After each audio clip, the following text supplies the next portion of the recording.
नमस्कार, आप देख रहे हैं आरजे न्यूज। आपके साथ मैं हूं आरती बेनिया। छत्तीसगढ़ में धान खरीदी को लेकर संकट में दिखाई पड़ रही है। सोसाइटी में धान उठाई नहीं होने पर जमाव की स्थिति बनी हुई है।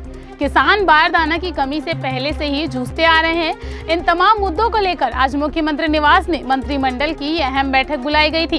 कृषि मंत्री रविंद्र चौबे ने कहा था कि धान खरीदी को लेकर हालात नियंत्रण से बाहर है। स्थिति यही रही तो आने वाले दिनों में धान खरीदी में प्रभावित होंगे। इस तमाम मुद्दों को लेकर कृषि मंत्री रविंद्र चौबे पत्रकारों से चर्चा कर रहे हैं। क्या कुछ कह रहे हैं, चलिए आपको सुनाते हैं।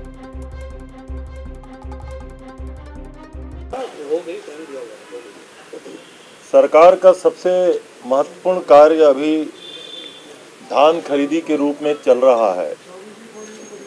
लगभग 95% आबादी सीधी धान खरीदी से जुड़ा हुआ है और 85% किसान इस धान खरीदी को अपना दीपावली से भी बड़ा महापर्व मानते हैं। आने वाले समय में छत्तीसगढ़ की धान खरीदी में बहुत बड़ा संकट दिखाई दे रहा है। माननीय मुख्यमंत्री जी ने मंत्रिपरिषद के सारे सदस्यों से आज बैठक करके इस संदर्भ में चर्चा की है। हालांकि धान खरीदी करने के पहले केंद्र सरकार से अनुमति लिया जाता है और 18 सितंबर 2020 को भारत सरकार ने 60 लाख मीट्रिक टन चावल जमा करने की सैद्धांतिक सहमति राज्य सरकार को दी। उसके पत्र मेरे पास है, डीपीआर आपको उपलब्ध करा देंगे। लेकिन धान लगभग हम छत्तीसगढ़ में 45 लाख मीट्रिक टन से अधिक खरीदी कर चुके हैं। टोटल जो पंजीकृत किसान हैं उसका आधा लगभग 11.5 लाख पंजीकृत किसानों का धान हम खरीद चुके हैं। तो दोनों बातें हैं, जो 90 लाख मीट्रिक टन का हमारा लक्ष्य है और लगभग 22.5 लाख किसान पंजीकृत हैं, तो 11.5 लाख पंजीकृत किसानों का लगभग 45 लाख मीट्रिक टन धान की खरीदी हम कर चुके हैं। लेकिन एफसीआई में चावल जमा करने की अनुमति आज तारीख तक अप्राप्त है, प्राप्त नहीं हुआ है। लगातार माननीय मुख्यमंत्री जी केंद्र सरकार के संबंधित मंत्रियों से आग्रह कर रहे हैं।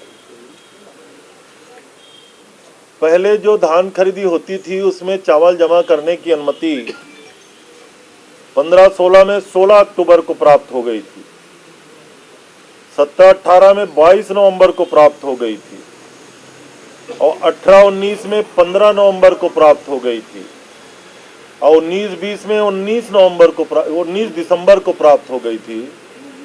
किंतु इस साल हमारा टारगेट धान खरीदी का बहुत है और केंद्र सरकार चावल जमा करने के लिए एफसीआई की अनुमति आज तारीख तक दिया नहीं है। इस कारण छत्तीसगढ़ में कस्टम मिलिंग सीधा प्रभावित हो रहा है और कस्टम मिलिंग नहीं हो पा रहा है तो सोसाइटियों से धान का उठाव भी नहीं हो रहा है। और कस्टम मिलिंग के बाद जब चावल जमा होता था तो बारदाने की रिसाइकिल भी होती थी और बारदाना तो मिला ही नहीं है केंद्र सरकार से जितना मिलना चाहिए। रिसाइकिल का काम भी रुक गया है, उस बारदाने का दोबारा उपयोग होता था। तो परिस्थितियां ये निर्मित हो गई है कि छत्तीसगढ़ के सभी सोसाइटियों में धान जमा हो गया है, फल नहीं है। खरीदी करने की स्थिति अब किसी भी सोसाइटी में कुछ जगह चल रहे हैं, अब वो स्थिति नहीं बन पा रही है। ऐसी स्थिति में छत्तीसगढ़ में धान खरीदी प्रभावित होने की स्थिति में है। यहाँ के किसानों के सामने बड़ा संकट दिखाई दे रहा है।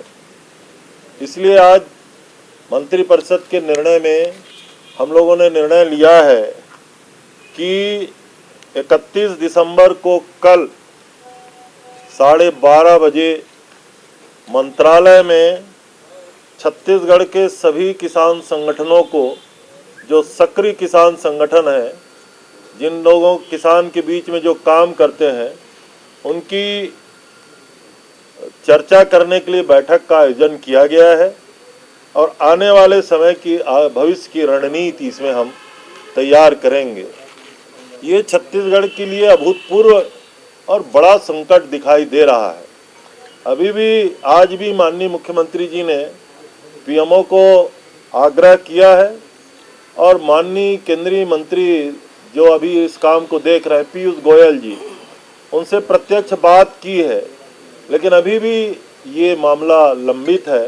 तो हम उम्मीद करते हैं केंद्र सरकार जल्दी निर्णय लेगी ताकि छत्तीसगढ़ के किसानों को इस संकट से उबारा जा सके और हमारा जो धान खरीदी का काम सुगमता से चल रहा है उसको हम संचालित कर सकें। सर, सबसे बड़ा कारण क्या है कि केंद्र आपको जो है एफसीआई जो उठाव होना है वो नहीं कर रही? सबसे बड़ा कोई कारण जो हमें लगता है कि अभी उम्मीद ही हम लोग कर रहे हैं केंद्र सरकार की जो बातें होती हैं कि किस लिए अभी ये मामला लंबित हो रहा है, मैं इसको ज़्यादा आपके बीच में आज तो नहीं कहना चाहूँगा, लेकिन केंद्र सरकार हमारी भी सरकार है।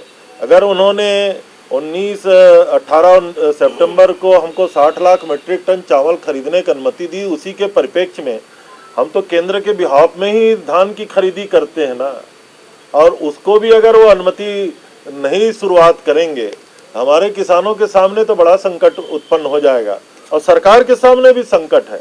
हम लगातार धान खरीदी के लिए हमने प्राइमरी सोसाइटियों का केंद्र बढ़ाया, हमने उप केंद्र धान खरीदी का बढ़ाया।